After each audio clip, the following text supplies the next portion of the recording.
Hey, Joe Zarzaur here with Dr. Evan Malone. Dr. Malone is a board-certified internal medicine physician that works with the firm. We are going to talk more about a legal issue, doctor, than a medical issue today.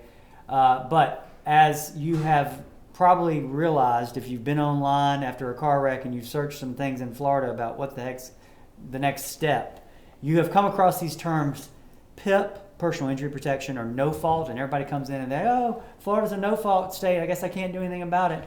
And that's not exactly correct.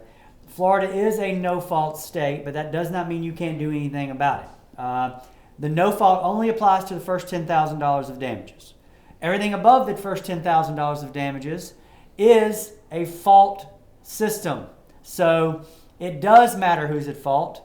It only doesn't matter for the first 10 grand about who's at fault. So the first $10,000 actually comes from everybody's own insurance policy. You're self-insured basically for the first $10,000 of medical expenses and lost wages, which means basically there's a $10,000 bucket of money for everybody involved in a car wreck, even the person that's at fault. But they can't spend that bucket of money on just anything. Can't just go on a shopping spree or buy lotto tickets. The bucket of money can only be spent for medical expenses, and the medical expenses have to be billed directly by the medical provider, so you can't like take the money and sort of negotiate a deal with the medical providers.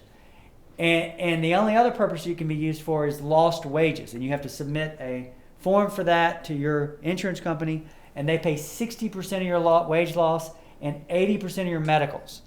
The medicals include pharmacy bills and any other transportation costs associated with the medical treatment. So anything reasonably associated to the medical care or the injury or the transportation to and from to those doctor visits can be reimbursed by your PIP, by your no-fault coverage.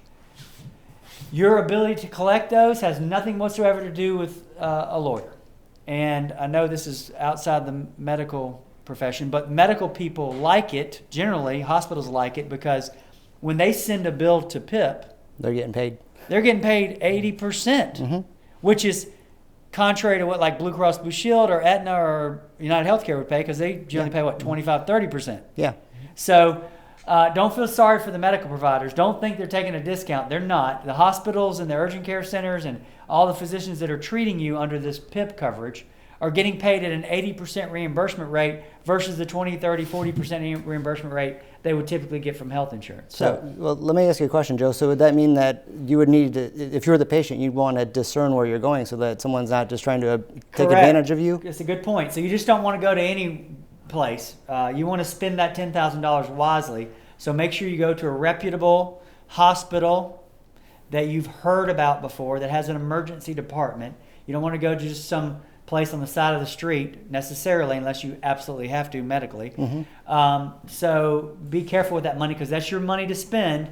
And once you start going into your health insurance or you start having to pay out of your pocket, you need to be more careful because spending on your health insurance is not free either, because at some point in this case, at the end of the case that we handle for you, you got to pay back everything except the PIP. The PIP is paid and you don't have to pay it back. It's already paid for. So it's important that you be very careful in spending this PIP money. So good point, doctor. All right, if you have any questions about PIP or how no fault works in the state of Florida after a car wreck, you can find us on the web at zarzaurlaw.com, or you can always call us at 855-HIRE-JOE. Thank you.